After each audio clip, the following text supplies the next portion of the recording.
क्या आप भी परेशान हैं खांसी से? अब आइए दोस्तों देखते हैं कि पॉइंट की लोकेशन कहाँ है, पॉइंट का नाम क्या है। दोस्तों इस एक्यूप्रेशर पॉइंट का नाम है SP5 यानी spline 5।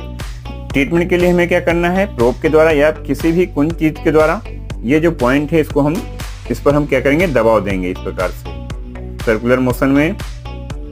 Deep pressure and relax, deep pressure and relax,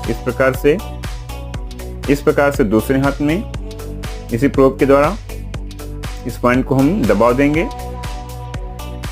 दोस्तों यह प्रेशर हम दिन में 2 से 3 बार तक 1-2 मिनट तक इस पॉइंट पर प्रेशर देंगे।